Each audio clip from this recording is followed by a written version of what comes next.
Huwag gamitin ang Senado para sa personal na interes. Yan ang buwelta ni Senate President.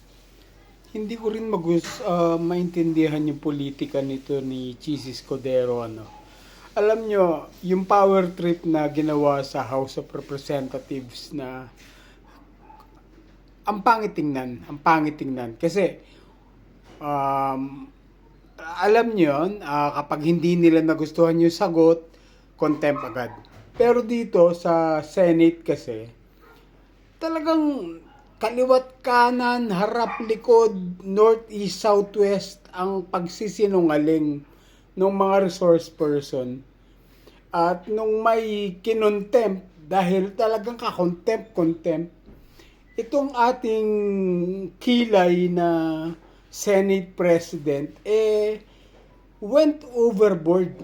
Hindi na nga pinirmahan ang contempt order ng mismong head ng komite na si Amy Marcos, pinakawalan pa yung sinungaling na Ambassador Marcos Lacanilaw. So, ano ba, Chis Escudero? Totoo ba yung sinasabi ni Maharlika na hawak ka ni Liza Marcos?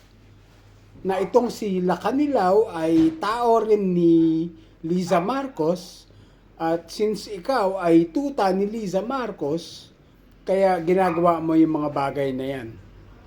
Kayo na nga lang yung nakikitang independent Kayo na lang yung nakikita na pag-asa ng taong bayan na magiging independent sa lahat ng kabalbalang nangyayaring ito.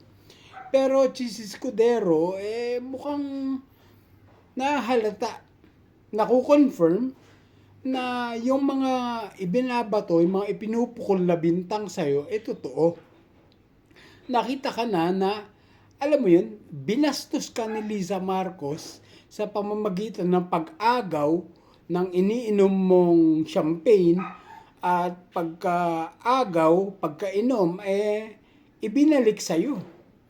Tinuturingan ka ng waiter, tinuturingan ka na ng hindi magagandang bagay dahil kitang-kita yung pambabastos ng First Lady sa'yo, pero okay lang. Tas ngayon nangyayari ito, nako-confirm. Ano ba to, Chis Escudero?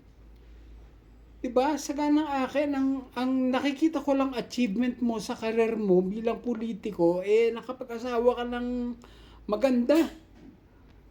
Anak na tutsang ka naman. Pare, umayos ka. Again, kayo na lang ang nakikita ng mga Pilipino na magiging independent sa mga bagay-bagay. Kasi nga, ang HOR, wala na kaming nakikitang pag-asa sa mga lintik na yan. Kaya Chis, tandaan mo, ikaw ay resulta ng isang power grabbing diyan sa Senado. Patunayan mo na ikaw yung tamang choice para sa mga Pilipino, hindi tamang choice para sa ilang politiko. Hindi muna kita mumurahin, Brad. Mayos ka.